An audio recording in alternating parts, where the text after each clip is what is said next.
What's up, y'all? This is your boy Eddie Jackson. Welcome back to the Drop That Podcast. We're going to get back on some wrestling talk. And unfortunately, we're not going to talk WWE yet. We're going to talk AEW. Okay? This past weekend, they had their pay-per-view, their brand new pay-per-view for the month of April, AEW Dynasty. Okay? A lot of my picks won their match. That's because AEW is becoming a little bit predictable. But I don't give a shit when it comes down to the wins of the matches. I care about the story. So, let's get into the shits. You know what I mean? Doesn't matter what order we're going to get into it. House of Black defeats Adam Copeland, Eddie Kingston, and one of the Briscoe brother. Okay? And Malachi Black is the one who gets the pin on Adam Copeland. I think it's going to be a sure shot to start a rivalry, a brand new rivalry between Adam Copeland and Malachi Black. And I think we're going to see Malachi Black get his first singles championship in the near future. Most likely is going to end up being Double or Nothing. I think we got a new TNT champion coming. Moving right along. Chris Jericho defeats Hook and wins the FTW championship. Now, a lot of people don't really give recognition to the FTW championship that Taz introduced to the world. Could mean forget the world, fuck the world, whatever. It doesn't matter. It's a legendary belt that was created by Taz. And for the first time ever, that title is not around the waist of somebody from Team Taz. You know what I'm saying? It's always been a part of Team Taz. The first three members of Team Taz were the title holders. Now it's Chris Jericho. He's going to put some shine on that belt. I like it. I give that title some recognition. I think you put it on Jericho is going to be a good moment. Moving right along, Willow Knight defeats Julia Hart for the TBS Championship. That means Mercedes Moné is the next challenger at Double or Nothing in Vegas.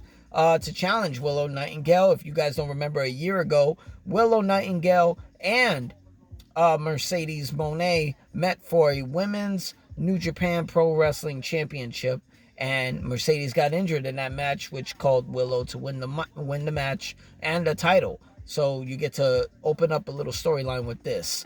But we still haven't seen a Mercedes Moné debut match. All of a sudden, she's just going right into a title shot. But who cares? You know, it's going to put some shine on that belt.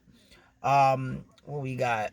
We got Toni Storm retained her women's championship against Thunder Rosa. And not only that, which, you know, they have a history being a part of a team called, Thunderstorm.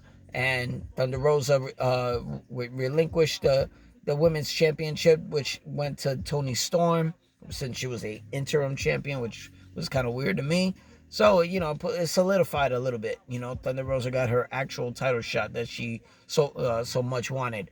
And which I didn't understand why the hell Toni Storm went to a media scrum and started taking jabs at The Rock and Roman Reigns. You know what I mean? It was just a little embarrassing. Why you take a shot? They need to stop talking about WWE. It's starting to get a little bit shine off of them. Moving right along, Swerve Strickland wins his first world championship, and he is the first African-American AEW world champion, defeats Samoa Joe. Awesome match.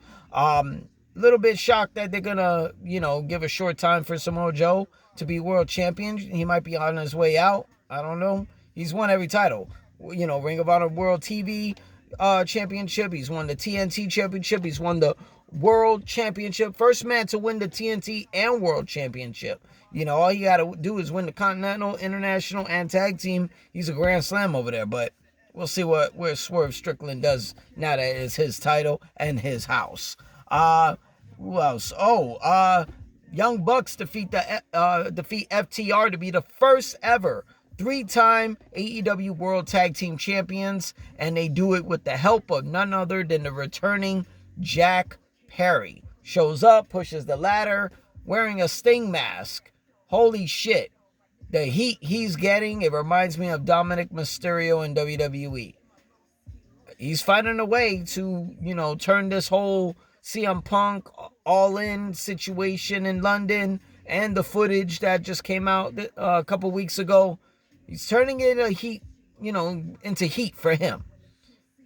Can't wait to, we can move right along what it does because we got the results of Dynamite already.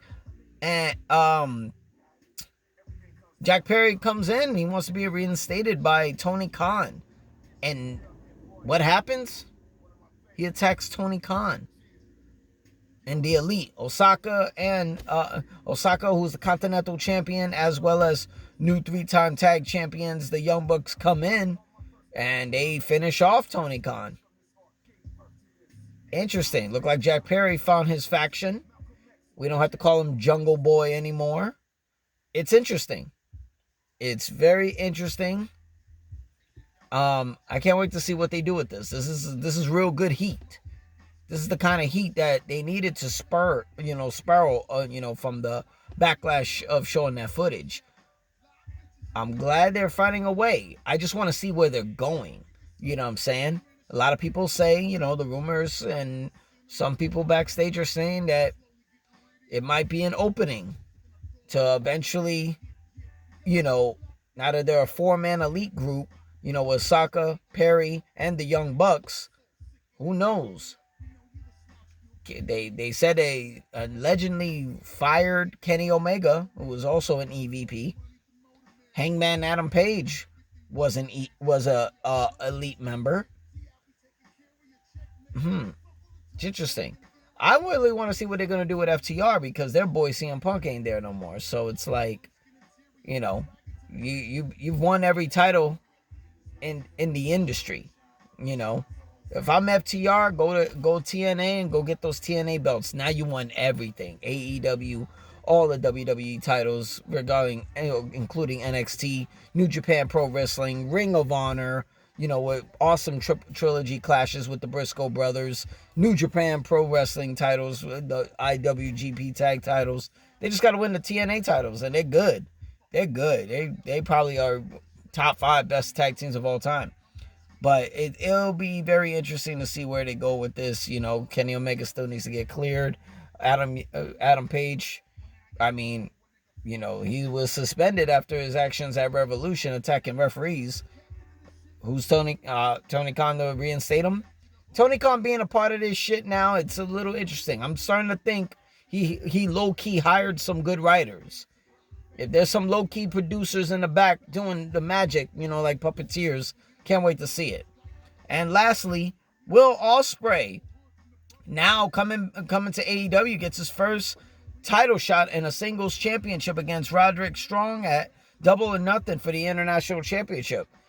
What is going on here? All the big money-making free agents like Osaka, Ospreay, and Mercedes all winning titles within months of debuting. So by June, Forbidden pay-per-view, we're going to have Osaka as Continental Champion, Ospreay as International Champion, and TBS Champion Mercedes Moné. I wonder if that was a part of their deals. It's interesting.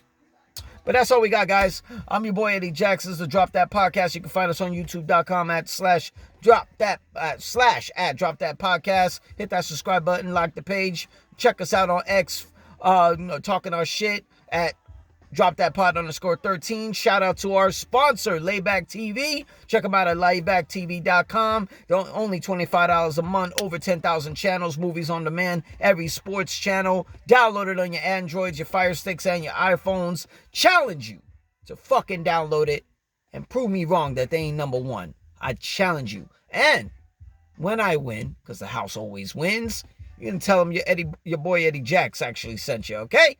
Who knows? Might get a promotion. All right? Boy, we out of here. Peace!